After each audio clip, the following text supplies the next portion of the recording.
Move on to unit 37 of the Moreno units. We're learning for the Menucha of Surnaim Danger and Surmaz Matifori. We saw a bit of the historical background, Nehemiah's time, and how the Gzera progressively receded, I'd say, right, and ended up applying to very, very specific utensils. And another story about David Melech himself, who became Muktze by dying on Shabbat. So before we return to there, let's talk about why do we have Muktze Bichlal. So the Gemara in Shabbat Daf Kuf Kaf Daled discusses the Machlok Beit Hillel Beit Shammai, that Beit Shammai Omrim, it discusses the Machlok about Yontif Bichlal.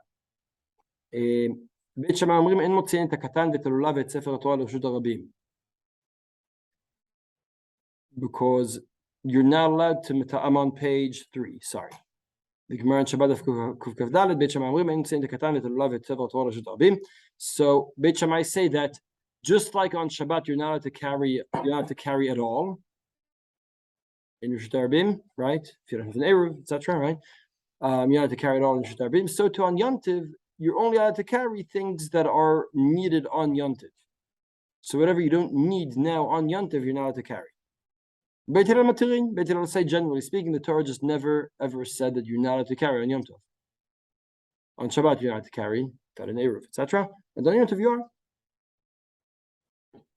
Now, this is brought in the context of explaining Beit Shammai's position, who discuss the Muktze on Yontiv. But the Gemara says, so the Gemara wanted to bring this as proof that Beit Shammai are more machmir than Beit Hillel when it comes to Muktzes on Yontiv. So the Gemara, there's a machloket, right? The Gemara claims that Beit Shammai are more machmir than Beit Hillel with Yontiv Muktzes, and they bring this as proof. So Beit Shammai being more machmir on carrying in Reshut Harabim proves that they're more machmir about Muktze. That's what the Gemara is claiming at this point. Asks the Gemara, Emal deshmatnu leBeit Shammai hotza'ah.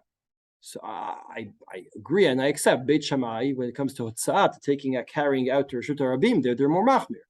But tiltul of Muktze mishmatle, where's this idea that Beit Shammai are so machmir on tiltul, on carrying Muktze? So, meaning we know Beit Shammai are more machmir than Beit Hillel when it comes to carrying in the streets on Yontiv. But who said they're more machmir on Muktze on Yontiv? Ask the Gemara, tiltul gufei milav mishum hotza'ahi. Wait, but why is there any Yisur Muktze to begin with? Why did Chazal ask Muktze? Because of carrying. Oh, you see what they're saying here? What's the reason you're not allowed to carry Muktze? Because you might carry Reshut Harabim. Now that's true about everything. You might carry anything in Reshut Harabim. Oh, very good. Right? How many times do we hear the story of, I walked into the street on Shabbat, oh, whoops, I have my napkin, oops, I have my watch, I have whatever, right? I have my handkerchief, whatever, right? This happens to anyone who lives in a place without an Eruv, right?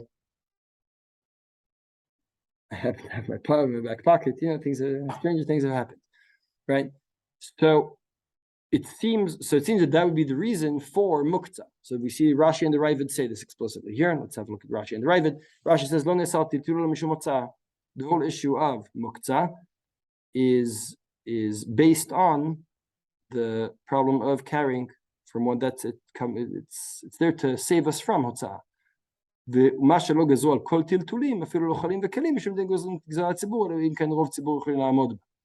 So the truth is there are those who could live through Shabbat without carrying anything at all. But no one can really do that. Without carrying it all. Rashi is saying, fundamentally, we should say don't carry anything on Shabbat at all. But then how do you eat on Shabbat? Tov. So you have a problem. Because you can't eat, because you can't carry the dishes to the table, right?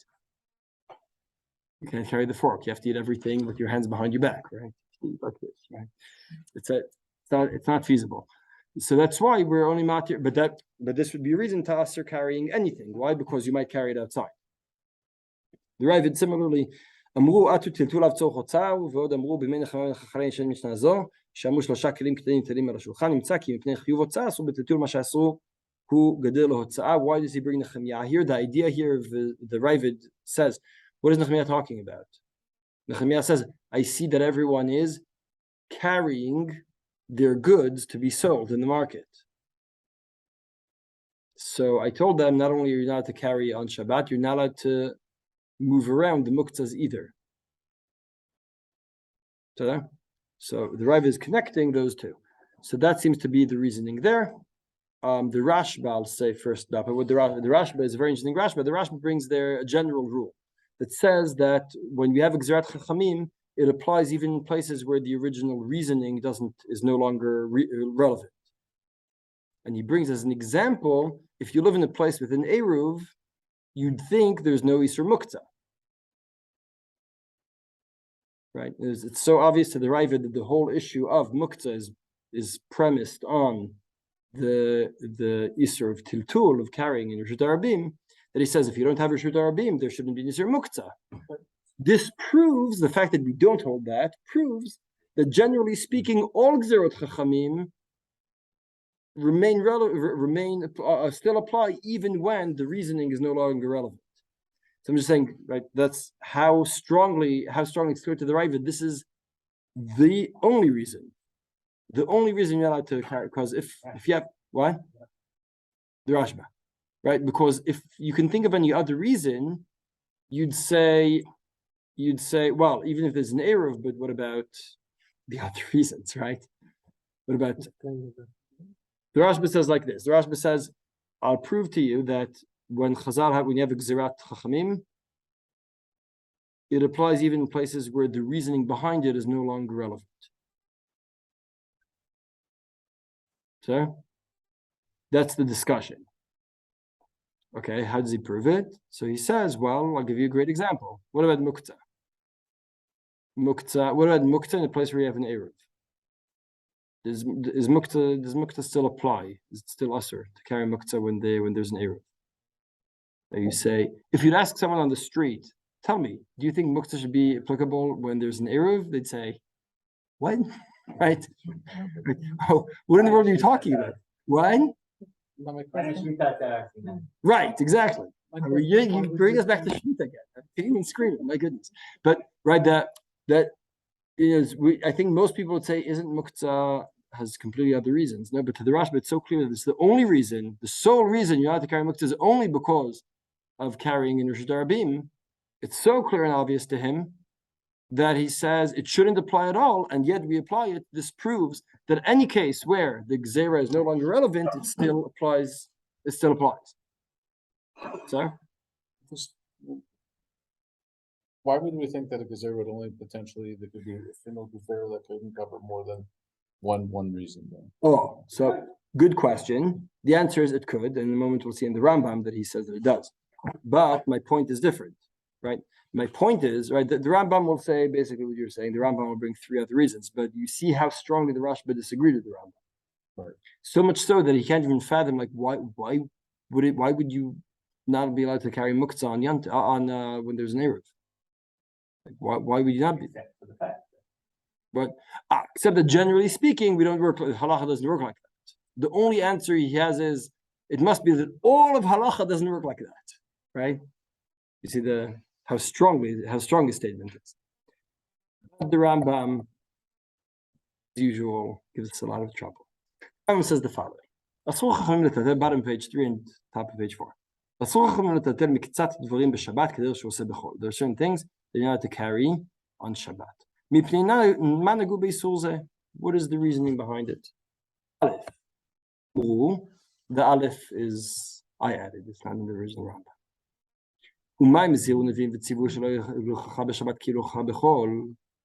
Chazal and the Nevi'im already told us that Shabbat has to be different from the rest of the week. Shabbat has to be holier, right?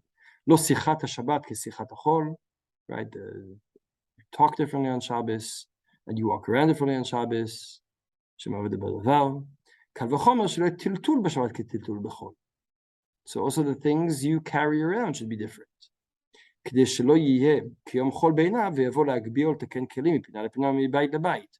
is because, again, he doesn't mean you're not allowed to carry a screwdriver because you might notice a loose screw. His point is, if your mindset isn't focused enough on Shabbat, you'll end up making mistakes. The Rambam sees all of it, the Ber Davar, all those things, right? All the things of having the right mindset on Shabbat. You have to talk appropriately. There's speech that's Shabbat appropriate speech, right? There's a way to walk around that's Shabbat appropriate walking, right? All those things. So the Rambam says you'll end up making mistakes. Let's see what he says.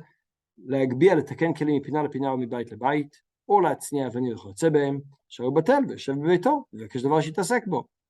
Meaning, people can get bored on Shabbat, right?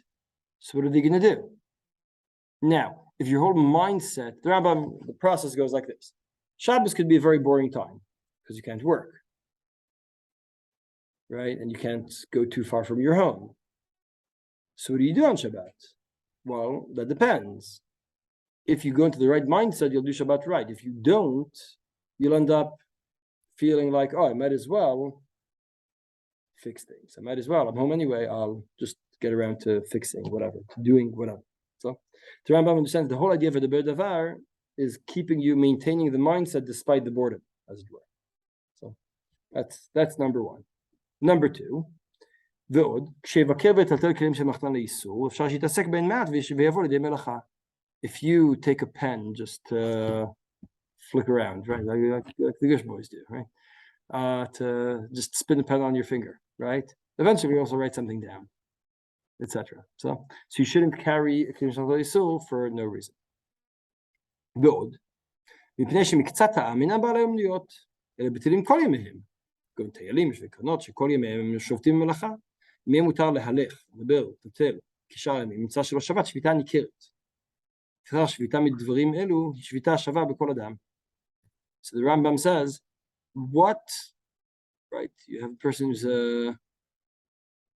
a person who doesn't generally need to do any melachot. You can do many jobs without actually doing many melachot, right?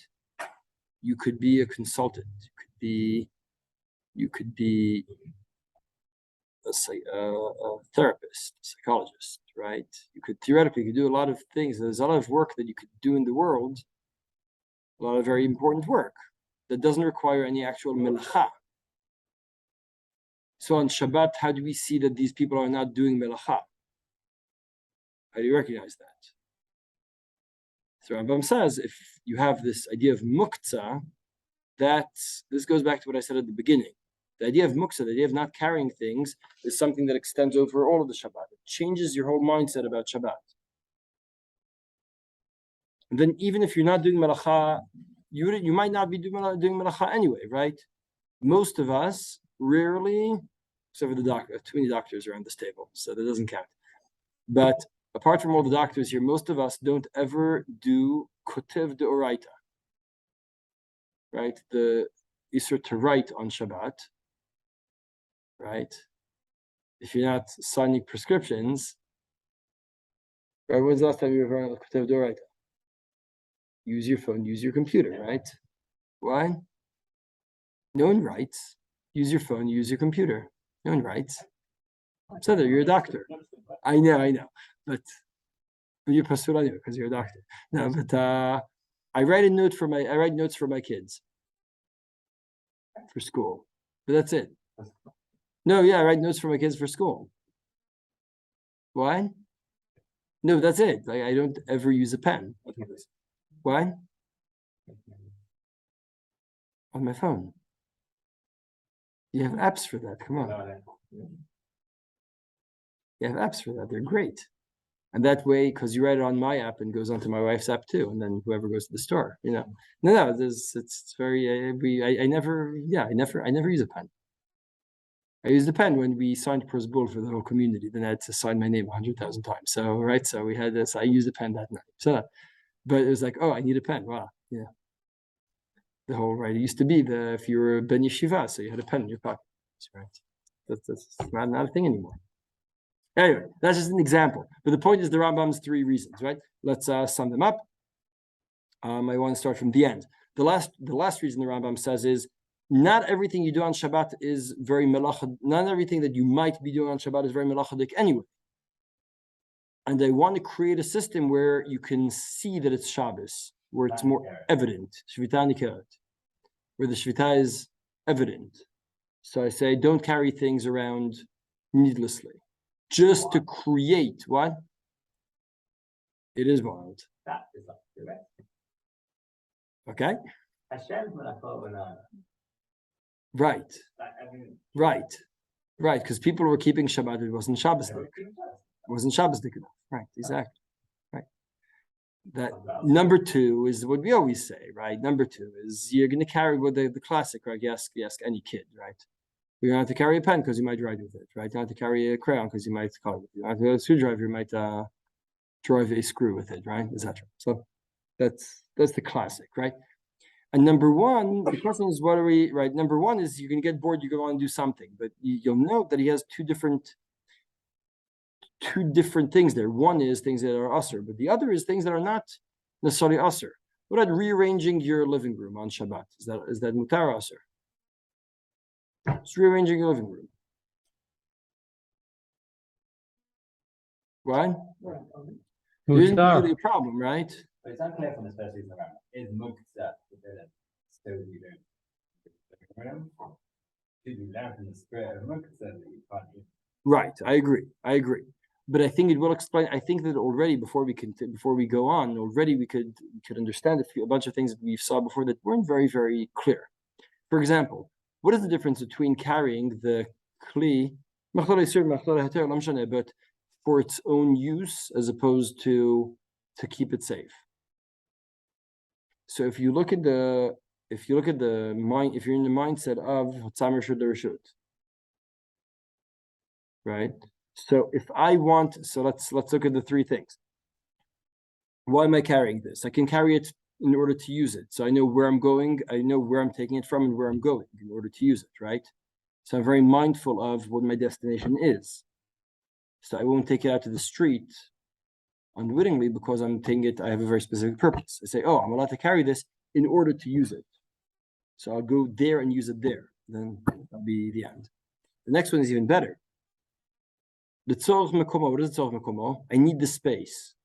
So what do I need? I need this kli to not be here. To not be here. Where do I need it to positively be? Anywhere but here. So let's say I end up taking it outside. Why did I take it outside? Because it's not here, right? And that's what we call right? In other words, I don't have a purpose of what? No, carrying outside. I say if I take it outside. Saying even if I end up taking it outside, it'll be, what is the worst that we see in the Gemara over and over again? The worst is for itself. Because if it's for itself, then I say, okay, where do I want to put this? And then I take it outside on purpose. I bring it inside from outside, right? I bring it into the house to protect it, right? To keep it from getting stolen. I'll take it out to the shed because that's where it should be, right? That's the worst. So that's the one concept. The other concept is we said one hand and two hands, or one person, two people. So what's the deal with that? So I think that has to do with the Rambam's first reason. Rearranging your living room. With Shvita, right? Right? Moving things around, right? Rearranging my living room, right? The point is, what kind of ticha are we talking about? So you're allowed to carry things that you can carry with one hand. You can't start carrying things that will require two hands, heavy, schleppy things. Just don't carry them at all. Or two people together, you're not allowed to carry. Why not?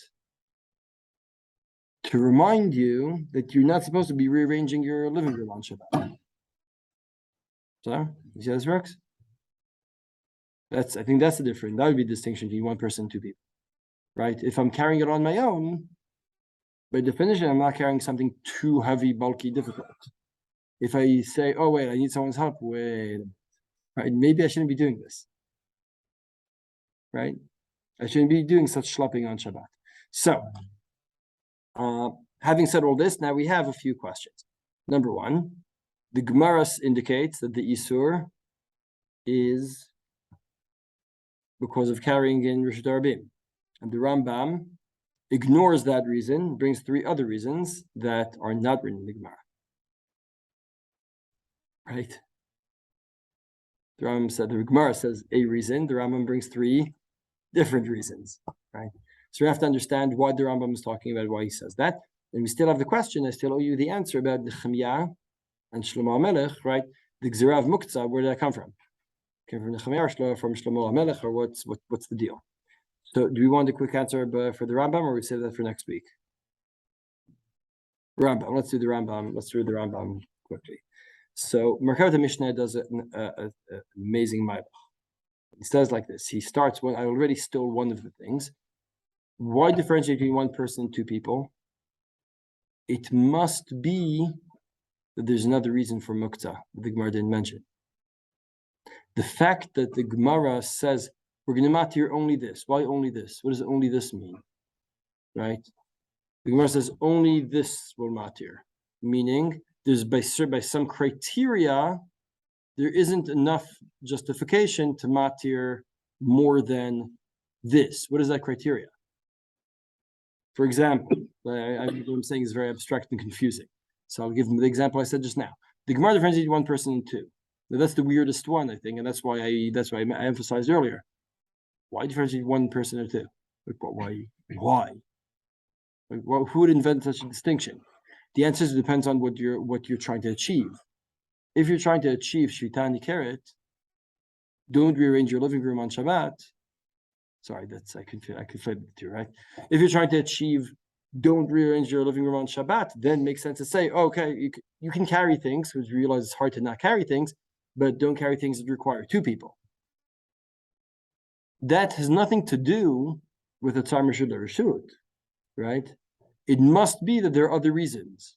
That's Merkavat Mishnah's point. Merkavat Mishnah goes through the Gemara and says all three reasons are derived from the process of Chazru V'Atiru. So let's see it. Bottom page 4.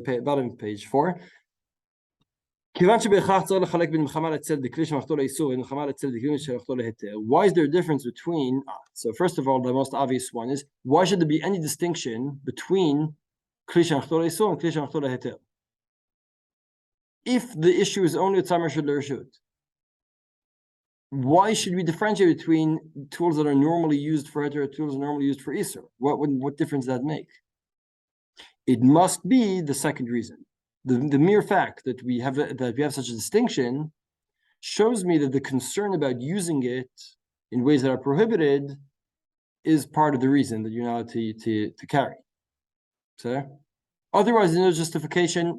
There's a bit of a difficult concept. That's why I keep on repeating it. When the Gemara says, "Let's give another heter," let's give another heter. By what standard are you deciding what heter to give? There has to be a standard. There has to be some underlying reason to tell me, oh, you know what? Let's only talk about kelim shemachtor leheter. Why? If your concern is that I might carry in the streets, there's no difference in carrying a pen in the street or carrying a watch in the street, or carrying whatever else we said, right? A knife in the street. It must be there's a different reason. Otherwise, why would there be? There must be. Why differentiate between these categories? The fact that they're different, that they're differentiated categories, right? The category of Zot so that tells us that there must be a reason, that part of the reason I don't want you to carry it is expressed by this distinction. So the fact that I'm differentiating between these two, that's the first one. That's the easiest one. Next.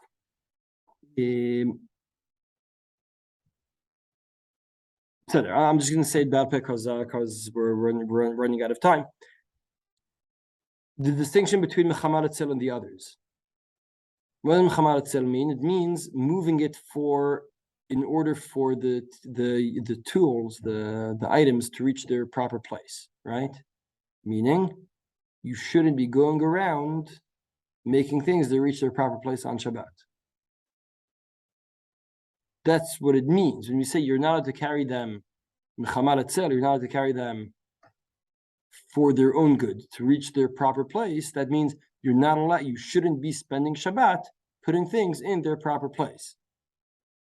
Which takes us to the first reason. So, then he says the third reason is based on the one person, two people, or one hand, two hands, right? That's in the next page, right? ההבדל בין כלים קלים לכלים כבדים ניתנים בשני בני אדם נפש טרחה יושאלה על דעתם לאסור משום טרחה יתרה בשבת לפי שעה על פי שלא שייך בזה למעניין נוח. כיוון שבת כל היום. Right, the distinction between heavy things and light things shows. Yeah. So again, just to sum up what he says, because somebody says he says three distinctions. The easiest one is the very fact that we have such a thing called Isur already tells me that we're concerned about whether you're going to do an Isur. So that's the easiest one, and therefore that's a reason. It must be not only you're allowed to carry in the streets, you're also concerned about people misusing the tools on Shabbat. Number two, I'm going to skip number three, it's just easier for me. The distinction between heavier or lighter things tells us that you shouldn't be schlepping on Shabbat. Otherwise, why differentiate between? I asked a few times, and you were like, "Yeah, that's weird, right? Why differentiate between one hand, two hands, one person, two people? It must be the distinction between something schleppy, something not schleppy. So schlepping is a problem on Shabbat, even if it's schlepping a couch, right? Even schlepping something that's not right. That's number two. Number three, so Mechamal Etzel tells me you shouldn't be rearranging your things on Shabbat. So again, these are two slightly different things. It's just they sound similar, so it's important to differentiate between something where it's a tircha, you're schlepping heavy things, and something that's just rearranging your shed on Shabbat. So you shouldn't be schlepping your couches. You also shouldn't be standing and putting all of your screws. That's a good Shabbat. It's a good time to work on putting all your screws in the right place. Stuff maybe they have a borer problem there, but the idea, but it's not the idea, right? Can you finally find out what? Right. Yeah. Whatever. Yeah. Right. So.